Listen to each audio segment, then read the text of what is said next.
things are changing outside. September the 27th. It's going to be really weird over the next few days. These temperatures are moving downward. You can feel the cool breezes. You can see fall coming on. When the wind blows a little bit brusque, the leaves tumble to the ground. I'm standing beside a flag of the United States of America right now as well. She's about 5 feet long and she's just moving in the wind. It's cool. Those leaves fluttering down reminds me of Bambi. The book Bambi. Well, I think it's the original translation of the Bambi from Felix Salten's work. German. Isn't it?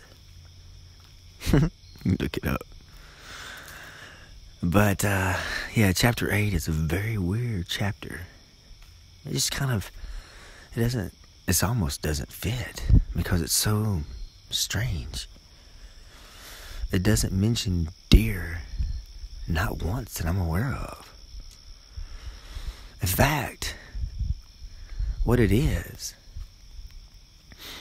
are 2 leaves up in the top of the tree. And, they're having this really deep philosophical conversation. And everybody, they see all of their leaf friends are falling down, but they're sitting there having a conversation.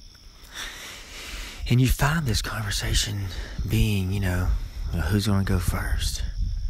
And what's there? What happens whenever you fall? Because they can't see, they're on top. They're green, they're erect. Finally, one of them falls.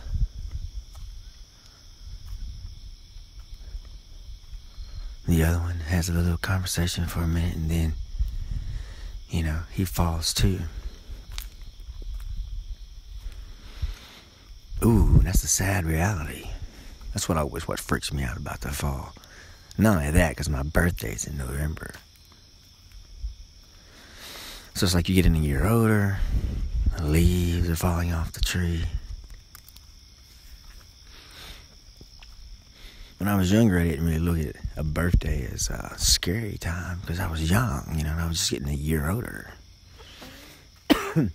Age I had to work myself up to be. I try not to think about it now. Because, it's last year was a tough one for me. Turning 46. I talked about it. 47 is not a big deal. I don't feel anything out of it. I don't think I feel anything out of 50. Because I've already dealt with being 50. And I'm kind of looking forward to it in some ways. I hear it's some of the best years of your life, The happy 50s. Kind of like the 1950s, eh? I don't know. Couldn't tell you. Wasn't there.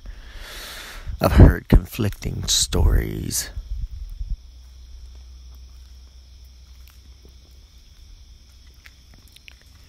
But it's fall. It is fall.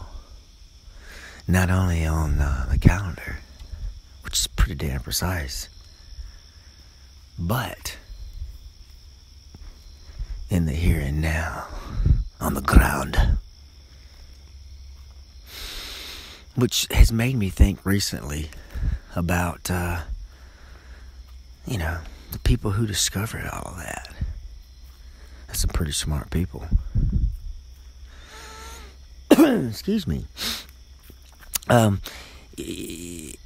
what I mean then is that I presume ancient astronomers. These are people that would sit outside every single night.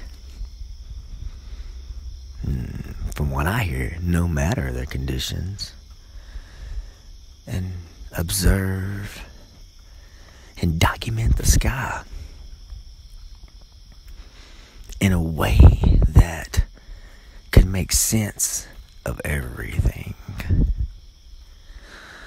There's pictures. I don't know how true it is or not, but I know that it goes back a long time. There's pictures in the Sumerian tablets, from what I understand, that show, multiple planets and a sun. I guess that's what it shows. I do know that as far back as the Egyptian period and even further. In fact, you really want to get down to it. 12,000 years ago, we know that there's an alignment of Göbekli Tepe in Turkey to some astronomical events.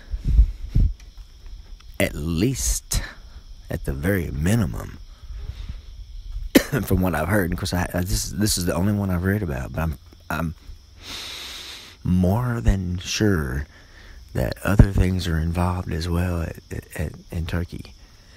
At Göbekli Tepe. Göbekli Tepe. I get it right eventually. Well, and that one thing is that it's aligned with the winter solstice. There's a lot of southern alignments with that phenomenon. And of course, and also there's some carvings at that 12,000-year-old site that show what appears to be an eclipse. It's like a crescent sun and a moon sitting there. So that's pretty weird. But think about it, though. Think about the guy or the girl, the woman, the man, the child, whatever. The person that goes out and sits. I mean, you'd have to be there almost every night. You'd have to be there every night. Every night. Focusing on watching stars, and you have to pay attention and know all of them. Of course, there are only... They said that there's around 10,000 visible from Earth, but I mean, you can't be everywhere to see all of those stars at one time. So at any particular location on a particular night, if it's like really dark, you may see 5,000 to 6,000. I've heard that if you're really good, it's a really clear night, you could read like I catch them at the 5,069 stars. No, excuse me, 6,069 stars, or 6,129 stars, or something. 6,049. Some random number, somewhere like that. Somewhere in that range. But man, imagine having to document those things. Because the sky, the earth, it tilts. That's what makes the seasons. And it's been suspected that, the Ice Age was a huge tilt. Tilted the North Pole away from the sun. And most present Ice Age, the most recent one, was it pointed North America toward the pole of where things are at. Typically, where the cold part is at, the coldest regions. So it moved the North America toward where the North Pole is now. I wonder what happened up there. They say that, there's all kinds of things said about what people did a long time ago. 12,000 years ago, building this, observing the stars, understanding that stuff. I mean, how ancient would that have to be for us to be where we are now, I guess? I mean, they say, some people have said, that there has been a recent, really, really, really quick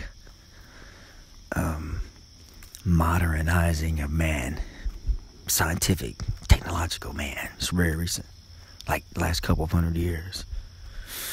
we essentially went from being very primitive to explosively productive, scientific, technological.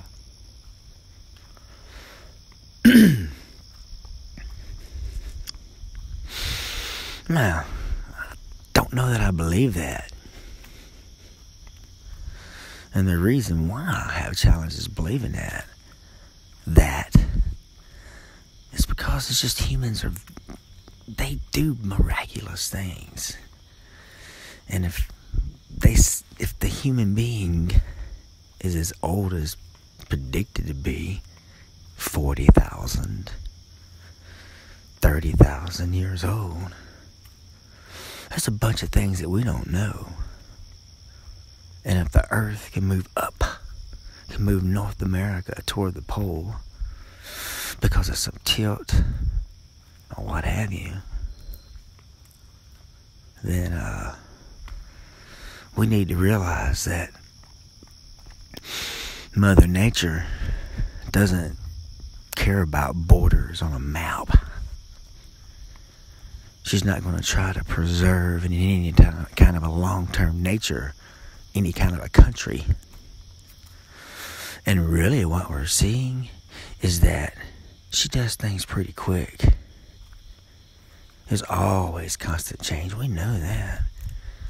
But in the course of a lifetime, you can see a car go from being a car to being just a pile of rust.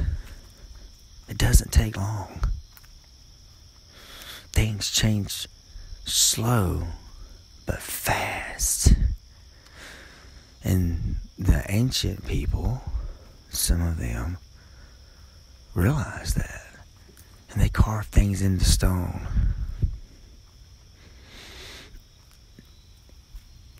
Metal cannot stay like stone. So, what I'm trying to say is that we don't know what all kinds of catastrophes came, how many things have changed, how cultures change, how different types of people take over, how the earth shifts around and makes people migrate. There's one thing to be sure of, my friend. If you look at any history of man, whether it be ancient man or modern man or what have you, they is on the move. They is on the move. They is moving somewhere. They're moving fast. They're getting going. They're going to go conquer new lands.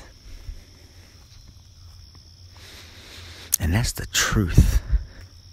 Things are constantly changing. Constantly changing. What was there yesterday is not there tomorrow, my friend. It's totally something different. You pull up there to your pizza store, and it's turned into like a little mechanic shop. Hey man, want some pizza? Don't sell pizza. Fix a car. Well, there you are. Gotta go somewhere else. Get that service. Ancient man walked up to his little wood. Said, yo, I need some deer. Wood said, got no deer, buddy. Got too cold. Deer ran away. You gotta go get him one yet. Kind of reminds me of that book, Who Moved My Cheese? Is that Spencer? Spencer? Yeah, Spencer. Who Moved My Cheese? It's about these little rats that lived in a maze. And, man, he looks at their psychology. The psychology of rats in a maze.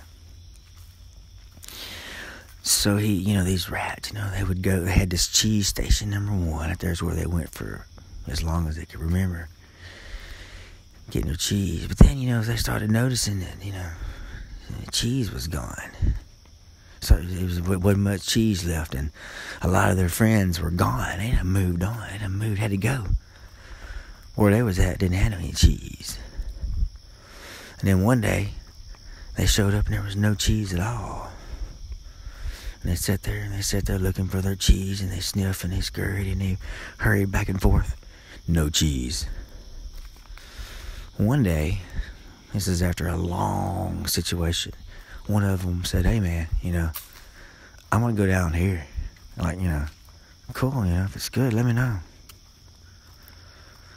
And you can guess what happened. They learned that they had to always be looking for new cheese. Always be looking for new cheese.